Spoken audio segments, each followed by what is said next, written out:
Bueno, buenos días para todos.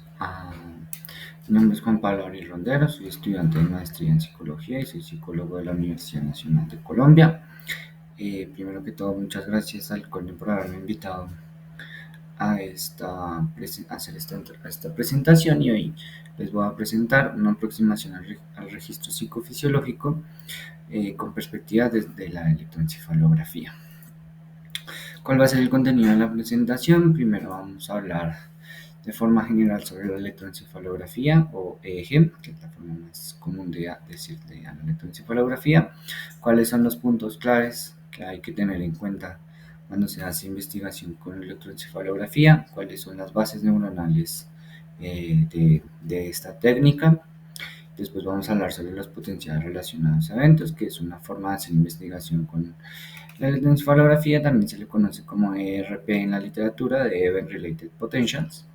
Y al final vamos a hablar sobre las ideas destacables o las cosas con las que me gustaría se fueran con las que se quedan de esta presentación. Entonces, primero que todo, ¿qué es la electroencefalografía? La electroencefalografía es una técnica de exploración neurofisiológica de registro de la actividad bioeléctrica cerebral. Estamos colocando unos electrodos y estamos haciendo un registro pues, de esta actividad bioeléctrica que ocurre cuando hay comunicación neuronal. ¿Cuáles son los precursores de esta técnica? Entonces, digamos que la técnica tiene mucha historia, hay muchas personas que han trabajado con ella y que han permitido el avance. Sin embargo, hay dos personas que me gustaría destacar en esta presentación. Una de ellas es Richard Canton, él fue la primera persona en hacer registro de actividad eléctrica cerebral en un modelo animal, era un fisiólogo y su trabajo fue principalmente con perros.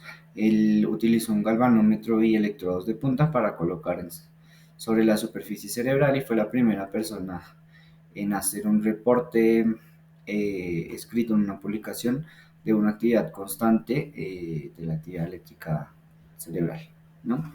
Después del trabajo de Richard Canton, llegó Hans Berger. Hans Berger se le conoce como el padre de la electroencefalografía y él hizo su trabajo basado en lo mismo que hizo Richard Canton, pero él quería hacerlo con humanos. Él fue la primera persona a hacer registro de electroencefalografía en humanos. Sus primeros trabajos fueron con personas que tenían deformaciones en el cráneo. Y ya luego de que logró hacer ese registro, comenzó a hacer varias pruebas con su hijo Klaus. Se le reporta casi 75 registros de electroencefalografía a su hijo. Y ya después de eso se le reportó más de 2.000 registros de electroencefalografía en diferentes poblaciones. Él fue la primera persona en hacer un registro de LEG y de hacer una descripción de la sonda alfa y de las ondas beta. Ya después del trabajo de Hans Berger, la técnica comenzó a utilizarse de forma masiva y actualmente tenemos dos tipos de electroencefalografía. Una es la electrocorticografía, como podemos ver en la imagen. La electrocorticografía es básicamente la colocación de electrodos sobre la superficie del cerebro. Como se imaginarán, la electrocorticografía únicamente o digamos principalmente se hace en ambientes clínicos por todo lo que requiere abrir digamos el cráneo. Sin embargo, hay algunas publicaciones académicas que han utilizado esta técnica, pero es con personas que ya tenían previamente colocado estos electrodos pero a nivel académico, la electroencefalografía o el uso de electrodos sobre la superficie del cuero cabelludo es la forma más común de hacer investigación. ¿Por qué? Porque es una técnica fácil de utilizar, es menos costosa que muchas de las técnicas de neuroimagen, por ejemplo la resonancia magnética o la magnetoencefalografía, y debido a las propiedades bioeléctricas de la comunicación neuronal, digamos que el mapeo del registro de la actividad eléctrica es bastante confiable.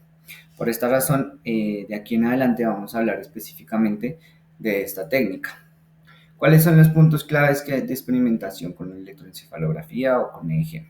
Existen muchos puntos claves que hay que tener en cuenta cuando se habla de, o cuando se quiere empezar a hacer electroencefalografía, y digamos que cada uno de ellos va a variar dependiendo del presentador. Sin embargo, a mí me pareció importante hablar de dos puntos claves principales. Uno es el sistema 10-20 y el otro son las impedancias. Primero vamos a hablar del sistema 10-20. El sistema 10-20 es un sistema que nació para poder estandarizar la ubicación de los electrodos en la cabeza de las personas. ¿Para qué es esto? Por ejemplo, si yo tengo un experimento, ¿cierto? Y llega la primera persona y a esta persona le quiero colocar unos electrodos. Si yo le coloco, por ejemplo, un electrodo 5 centímetros por encima de la ceja y luego a un participante 2 le coloco el mismo electrodo pero 10 centímetros por encima de la ceja, la actividad que vamos a registrar del primer participante no va a ser la misma a la que se va de la actividad eléctrica que vamos a registrar del segundo participante. Aunque la técnica no se caracteriza por su definición espacial, esos 5 centímetros de diferencia sí son importantes a tener en cuenta. Por esta razón nació el sistema 10-20. ¿Qué es el sistema 10-20? Es un sistema internacional que utiliza el 10 y el 20% de la medida que hay entre Nation e Union para ubicar los diferentes electrodos. Nation es un punto que queda aquí en mitad de la ceja por encima de la nariz y Union es el hueso que queda por detrás de la cabeza. Cuando tenemos ubicados estos dos puntos, se hace una medida con un metro y, por ejemplo, digamos, la medida me da 55 centímetros. Cuando ya tengo esa medida, lo que hago es ubicar desde Nation 10% de la medida, en este caso 5.5, y en esta irían la primera región de electrodos, que en este caso, de acuerdo a la imagen, son los FP. Después, todos los demás electrodos de las diferentes regiones van ubicados al 20% de cada una de las medidas. Entonces sería a cada 11 centímetros encontraríamos las diferentes regiones de los electrodos. En este caso sería F, luego tendríamos los centrales, luego tendríamos los parietales y luego los occipitales. Actualmente ya no hay mucha preocupación, las personas ya no tienen que estar midiendo la distancia entre cada uno de los electrodos, ya los sistemas vienen con un gorro que tiene de forma ya medida muy específicamente la ubicación de cada uno de los electrodos, pero lo que sí tienen que hacer todos los investigadores es hacer esta medida de Nation e Union y ubicar el 10% para así colocar el primer electrodo. La forma como se nombran los electrodos es bastante simple. En el hemisferio izquierdo tenemos los electrodos con números impares. En el hemisferio derecho tenemos los electrodos con números pares. Y en la región media tenemos los electrodos que terminan en Z. Claramente este sistema internacional de medida va a variar dependiendo de la cantidad de electrodos. Entonces aquí tenemos 10% para la primera región y para la última región occipital y 20% entre las demás.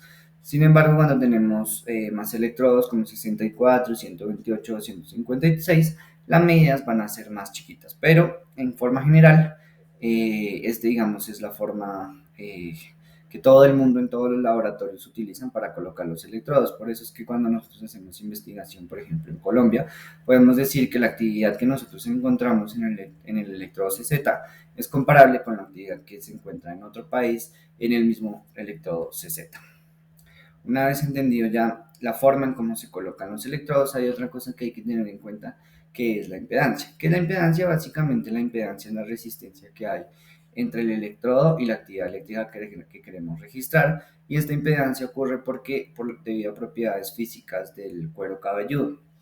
El cuero cabelludo me genera una resistencia y para poder disminuir esta resistencia o la impedancia, lo que hacemos es, como vemos en la imagen izquierda, colocar un gel entre el electrodo y el cuero cabelludo. Este gel lo que hace es disminuir esa resistencia porque es un gel electroconductor y este gel se le va a ubicar en todos los electrodos a los participantes. Como vemos en la primera imagen, tenemos los electrodos con un color rojo que lo que está diciendo es que los valores de impedancia no están en los que nosotros queremos, y ya luego, después de ubicar el gel en todos los electrodos, ya ellos van a tener un color verde. La última imagen, que es el software que nos permite a nosotros saber cuáles son los valores de impedancia para cada uno de los canales, vemos que en nuestro caso nosotros utilizamos valores de impedancia por debajo de 5. Ya aquí, con estos valores de impedancia, al hacer el registro, sabemos que la actividad que estamos guardando es confiable. ¿Por qué esto es importante? Porque si nosotros tenemos valores de impedancia muy altos, variaciones, por ejemplo, en la sudoración en el cuero cabelludo van a hacer que el registro de la actividad eléctrica sea menos confiable. Entonces, entre menor sea la impedancia, menos la señal va a verse afectada por variaciones, por ejemplo, en la sudoración del cuero cabelludo. De esta forma, lo que nosotros logramos es poder hacer un registro de la actividad confiable. Sin embargo, esto nos lleva al punto 3 y es qué es lo que estamos registrando, ¿no? Hubo mucho tiempo donde se discutía que la actividad del electroencefalógrafo no era actividad eléctrica cerebral, sino que simplemente estábamos midiendo esos cambios de temperatura en el cuero cabelludo, pero actualmente sabemos que eso no es cierto.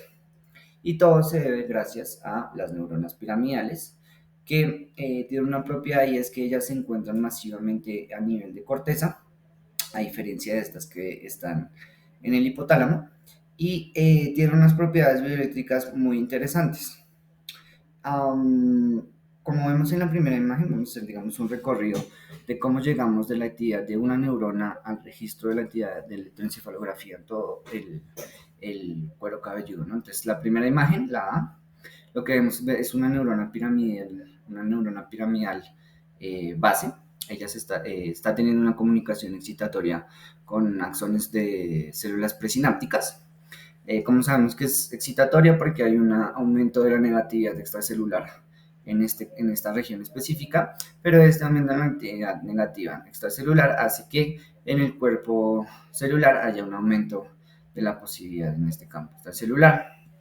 Esta diferencia o esta actividad eléctrica de negativo en los axones presinápticos y positivo en el cuerpo celular, la podemos ver en diferentes neuronas a través de la superficie cortical, que es lo que vemos en la imagen 1. Cuando muchas neuronas piramidales tienen el mismo tipo de actividad eléctrica, lo que nosotros tenemos es una acumulación de esa polaridad. Entonces, en este caso, debido a que es excitatoria, tenemos una negatividad en la superficie cortical y una positividad en la materia blanca. Y cada una de estas direcciones de polaridad se van a sumar para luego darnos una polaridad a nivel de la superficie del cuero cabelludo en general, donde por ejemplo en este caso tenemos una negatividad en la parte frontal derecha y positividad en las otras regiones del cuero cabelludo. Digamos, esta dirección de negativo en el lado superior derecho, positivo en el lado inferior izquierdo, lo podemos diagramar con lo que llamaríamos un dipolo. Un dipolo es básicamente esta flecha que vemos aquí pintada dentro de la cabeza y es la que nos va a permitir a nosotros decir hacia dónde va la actividad eléctrica. Y los dipolos tienen una propiedad muy interesante, que es que cuando tienes un dipolo se genera un campo magnético, ¿cierto? Que va a fluctuar alrededor de este dipolo. Y debido a cómo están ubicadas las neuronas piramidales en la superficie cortical, ese campo magnético va a fluctuar entre salidas y entradas del cuero cabelludo. Y estas salidas y entradas es lo que termina siendo es lo que vamos a terminar registrando, ¿no? Entonces, por eso es que cuando nosotros tenemos ese registro, aquí que es la última imagen, tenemos unas subidas y unas bajadas. Al final estas subidas y bajadas son simplemente la entrada y salida de este campo magnético y la frecuencia de entrada y salida es lo que nos va a permitir a nosotros saber pues cuál es la frecuencia de actividad que hay dentro, ¿cierto? Y tenemos varios registros, en este caso tenemos varios electrodos porque cada uno de los electrodos va a registrar ese campo magnético diferente para cada una de las regiones, ¿cierto? Pero al final, ¿qué podemos hacer ya, digamos, sabiendo qué es lo que estamos registrando? ¿Qué podemos hacer con ese registro? En neurociencias actualmente se utiliza una técnica llamada potenciales relacionados a eventos o ERPs, que es una técnica que se fundamenta en que cada vez que nosotros tenemos un estímulo, una presentación de estímulos, sea externo o interno, que sea lo suficientemente significativo, vamos a tener una respuesta neuronal directa a este estímulo. Y esta respuesta va a ser, si los estímulos son equivalentes, va a ser la misma entre cada uno de ellos. Solo que es una respuesta muy chiquita, entonces lo que tenemos que hacer es presentar varias veces el mismo estímulo, luego lo promediamos y obtenemos un potencial relacionado a eventos. Sin embargo, yo sé que esto parece muy en el aire y por eso les hice, digamos, un experimento chiquito para que pudieran verlo. Esto está programado en PsychoPy y aquí lo que van a hacer es ver una presentación de diferentes estímulos, en este caso círculos rojos, círculos blancos y una cruz de fijación en la mitad. Se le pide al participante, esto se conoce como un experimento Oddball, y aquí lo que se hace es pedirle al participante que responda cada vez que vea un estímulo rojo y inhiba su respuesta presionando cualquier tecla e inhiba la respuesta cuando vea un círculo blanco, y que durante la presentación de la cruz de fijación simplemente se quede mirándola. ¿Cómo se ve esto en un esquema? Se ve de esta forma. Tenemos un tiempo de presentación de estímulo, usualmente se utilizan 1000 milisegundos, y un tiempo de presentación de cruz de fijación, 500 milisegundos. Este experimento, que está fundamentado en ver cuál es la respuesta que ocurre cuando tenemos una presentación de un estímulo poco frecuente, en este caso el círculo blanco.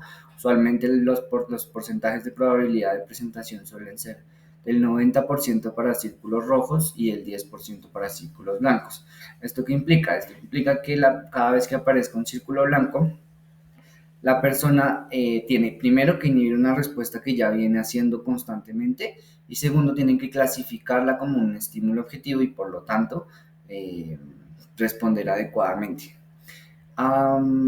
Esto cómo se ve en un registro, cómo podemos saber en qué momento de la señal tenemos que promediar la actividad, ¿no? Entonces esto, digamos que después de que el participante ya hizo toda la tarea, guardamos la señal y esto es lo que obtenemos en el software de análisis.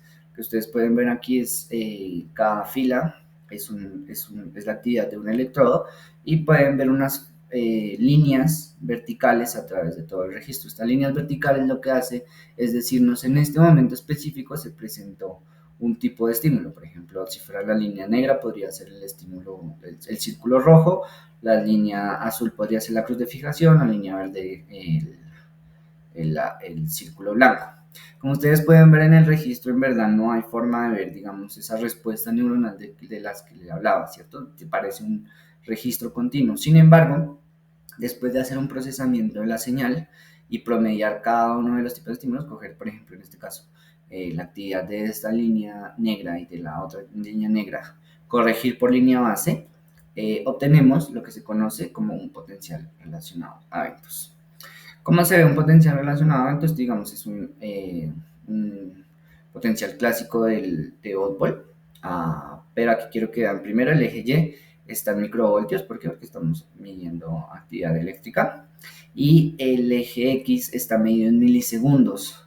¿Esto qué quiere decir? Que la actividad, a diferencia, por ejemplo, de la resonancia magnética, la respuesta neuronal es muy rápida, entonces nosotros medimos diferencias en el rango de los milisegundos, 200, 400, 600, a veces 100 milisegundos, y por estas razones que se le conoce como una técnica que responde preguntas que van relacionadas al el cuándo o en qué momento hubo un procesamiento diferencial entre los diferentes tipos de estímulos.